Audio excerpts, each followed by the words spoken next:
Greetings. Welcome to Little Discovery Corner.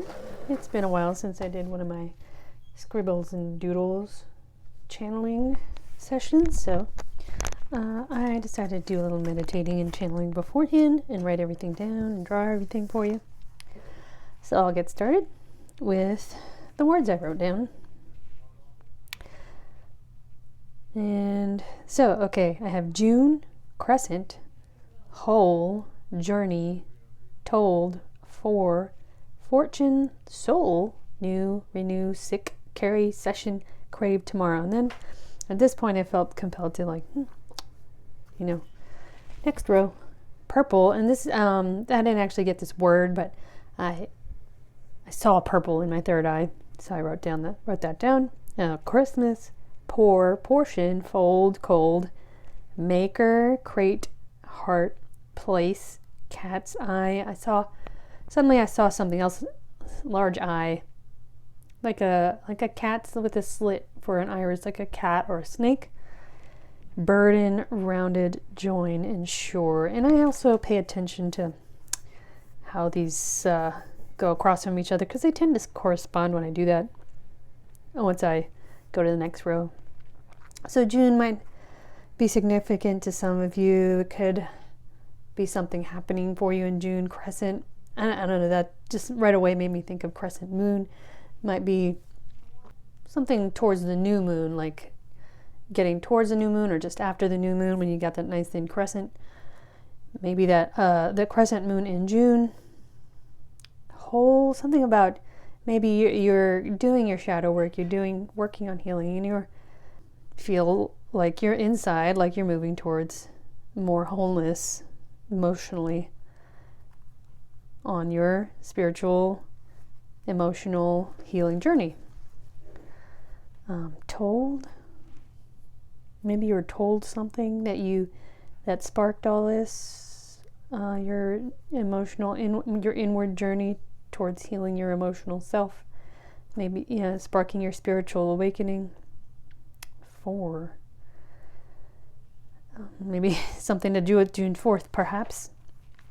Fortune, maker. This came across from maker, so maybe this has something to do with like okay, so if I take the words coming across from each other, pouring your whole self into your new journey, emotional journey perhaps. Portion, maybe one portion at a time. Fold, something. I'm about a bunch of rhyming words right here. I didn't mean for that to happen, but maybe something you were told caused you to fold. I'm thinking like in poker, you give up, you just bow out of that round, which made you feel cold. Dr. Seuss coming in back in there. For, I don't know, maybe for is significant to you. Maybe the 4th of June. Maybe for people involved in a situation.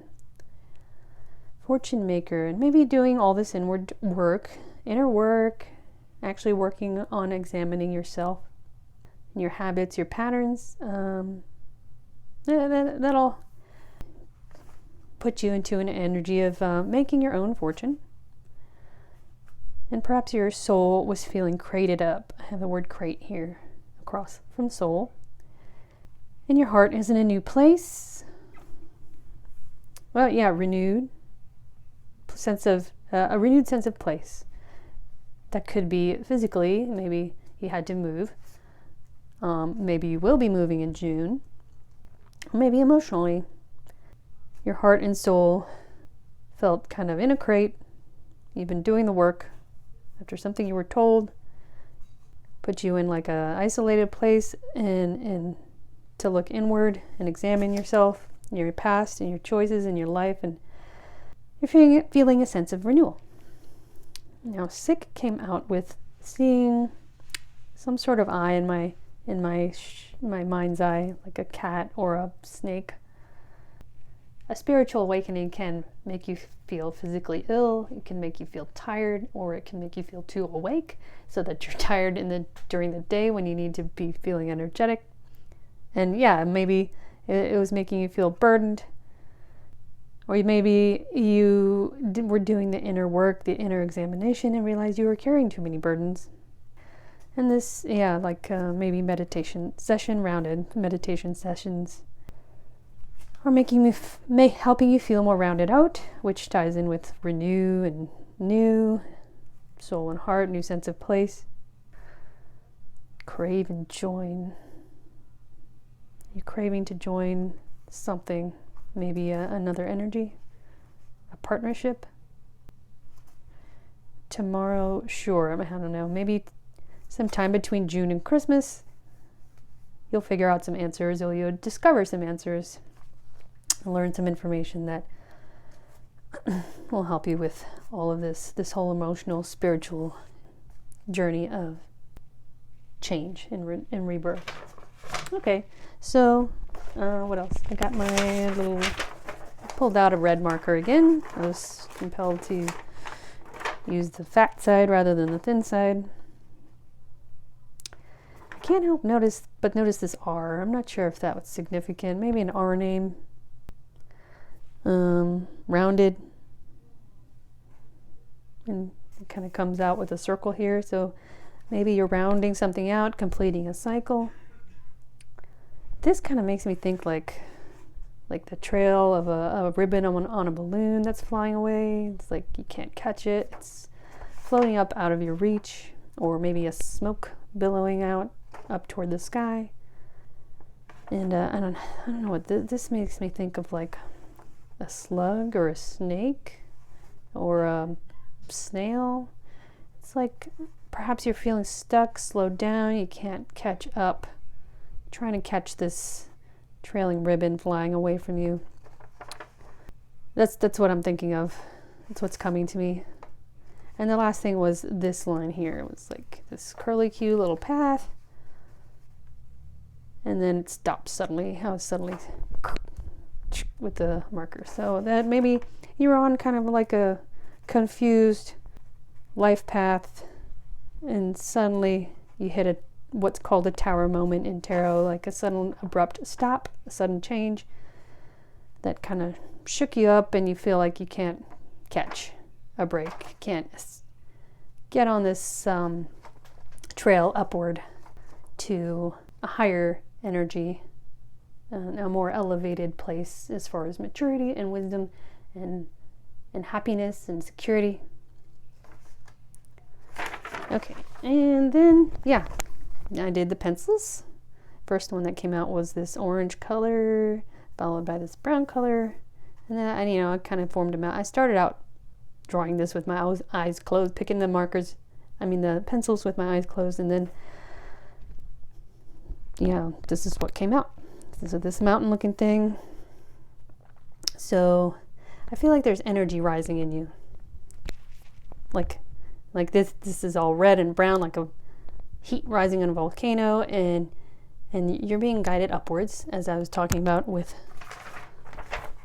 what your soul kind of wants you to do. Like get out of this slug motion, this snail motion, nice and slow, stuck on the ground, and figure out how to get upward.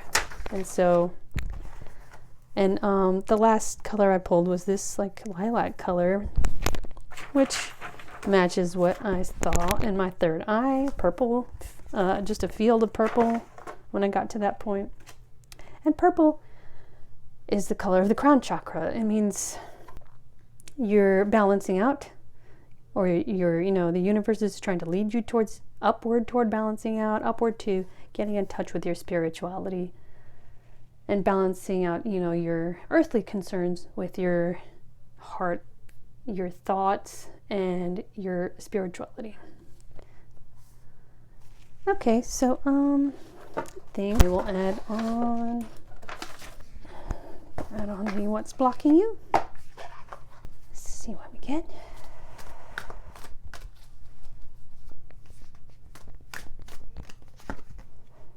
Unlovable. Maybe that's what's keeping you in that like slow moving snail energy.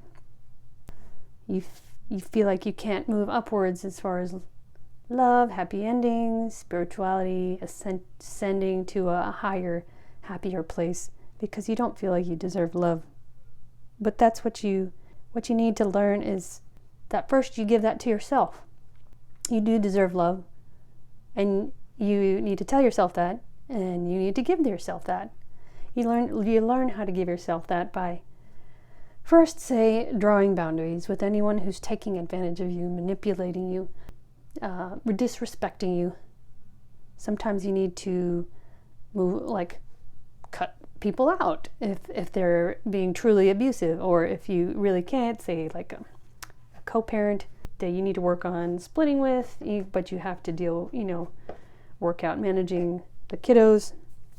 You also have to learn how to stay unemotional. Don't let them trigger you. Control your reaction, your response to when they try to manipulate you. And you have to figure out when they're doing that. You've got to see the signs, read the flags, notice the flags, and be aware of that, so you can and keep your cool and focus on keeping your cool. That is how you love yourself. Because when you do that, you're telling yourself, I deserve respect.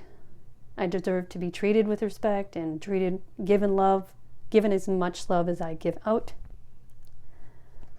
And then once you see yourself that way, see yourself as deserving of respect, see yourself as deserving of being able to express yourself, express your hurt and disappointment with being respected, and following through with imposing consequences for being disrespected. That is how you love yourself. All right, anything else? And of course, once you figure that out, you realize that other people deserve to be treated that way also. Once you realize you need and deserve to be treated that way, then you also learn that you need to do the same for, healthy, mature people who want to be there for you. They deserve the same treatment. They deserve the same respect. Not my type. Be open to different types of people, because you may be surprised who you find. Okay, maybe you're used to people. You're just really very used to people who don't respect you, and you're just been living a life of disrespecting yourself, disrespecting each other, and that's your type. That's what you're used to. That's what's comfortable, and you don't know how to be with someone else. You don't know how to do that equal give and take, equal respect, and drawing boundaries, or how to be around and act with someone who does draw boundaries with you when you're with in that old energy of let's say you're trying to compete, keeping up with the Joneses, compete with each other, manipulate each other into acting a certain way, giving a certain kind of attention, stonewalling when they're protest when they feel manipulated. You're not used to someone who respects himself to not want to feed into that sort of dynamic, and that's not your type. Maybe you need to be open to different types of people, because you may be surprised who you find. Okay, so try something new, step out of your comfort zone. If you know someone's being healthy and loving and nurturing toward you, maybe be a little more open to them and explore what it's like to be in a nice, calm, supportive connection with them, where you're giving and taking equally and exercising, mutual respect and a strong foundation of friendship. All right, I think I've also added an analogy. You're very close to achieving a goal. Okay, that ties in with if you've been doing the work, you feel like you're worried you're not making progress, but the universe is kind of trying to lead you somewhere upward into a better place. Just keep going, keep working. It does get uncomfortable. Spiritual awakening is a very trying time. It's kind of like a trial. It's kind of like a rite of passage if you're going through it. Do you have the stuff to make it through to the other side of the gauntlet? Anything else? Emotions are running high. Okay, that matches up with the that red volcano. Things are coming to a head. Maybe Something big will happen between June and Christmas. And your dreams need a practical plan. Oh, okay. If you're feeling stuck trying to ascend to a happier, healthier, more loving place, or you don't feel this way, and that's something that's been popping in my head recently, to suggest a life coach. A good quality life coach can help you work out practical steps and milestones to work towards if you feel like your life is stuck in a low place that you don't want to be. Okay, I think that'll be it for today. It's gotten pretty long. I will see you next time.